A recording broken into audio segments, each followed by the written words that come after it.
The Right Way to Write, Part 2. I'm Karen Beery with Right Now Editing, where we turn good manuscripts into great books. And I'm Peg Thomas, award-winning author and editor, and we are two editors for 5 minutes. And I have the timer this time. We're going.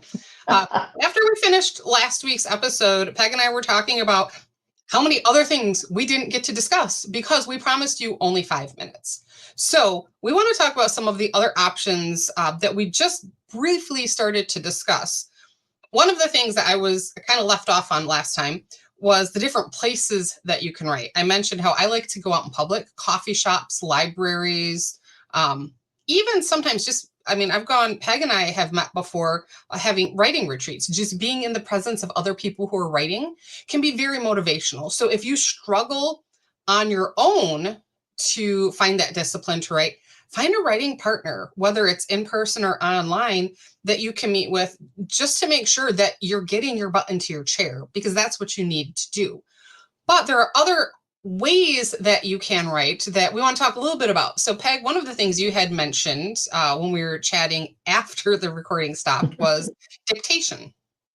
Yeah, and that's another option, and that's your butt in a different chair quite frequently. I know people that do this while they're driving. They have a long commute back and forth to work. They can talk into their phone. There's a lot of, I hear, good software out there for dictation now. I've never tried any. It's to me a very complicated way to do it, but once people are comfortable with it, they can put out a lot of words. Especially if they got a 45-minute hour commute, and if they've got the presence of mind to be able to do it while they're driving, they can knock out a lot of words by having their butt in their chair while they're driving their car. There are other people that do dictation devices while they're doing housework.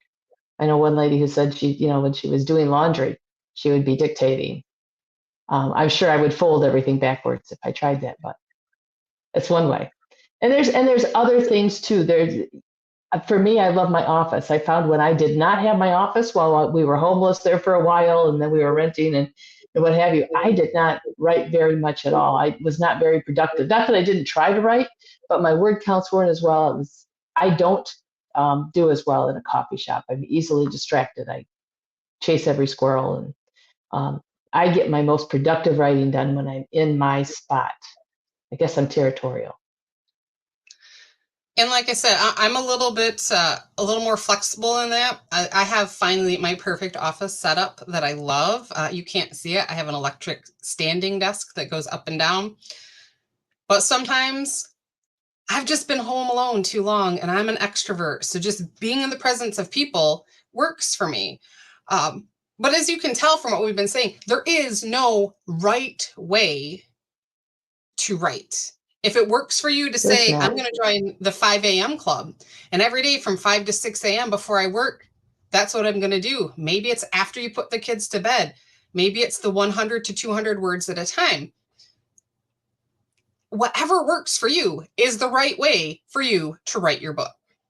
And sometimes you need to shake it up, even though I don't write my best in coffee shops. When we've met at coffee shops, and it's just a refreshing way to kind of shake things up. Sometimes see things in a different perspective. Once in a while, get out of your comfort zone, try something a little different, but know what your tried and true is, so that you can always go back to it. Absolutely. We've got just a little bit of time left. So one of the things I want to talk about as well is whether or not you need to edit before you write. I don't. I can't. I have to just pick up where I left off and keep going. Peg, what do you do? I am one who reads what I wrote the day before, and I edit that, and that puts me back into the story, and then I continue on. So I'm always reading the day before, as I'm always editing through that. But part of it is I write historical. I've got to get my mindset back into whatever century I'm writing right then. And reading through the previous day's writing really helps set me back in the stage, gets me back to the sights and sounds and smells of the 17th century, so that I'm ready to move on. You don't And agree about that? I can't take the time for that. I'm the person, I have to get that first draft done, then I can edit. I am not capable of editing while I write. Otherwise, I will never get that draft done. And some of And that I think is I do think it's genre. I really do. I think the different genres you approach differently. for obvious reasons.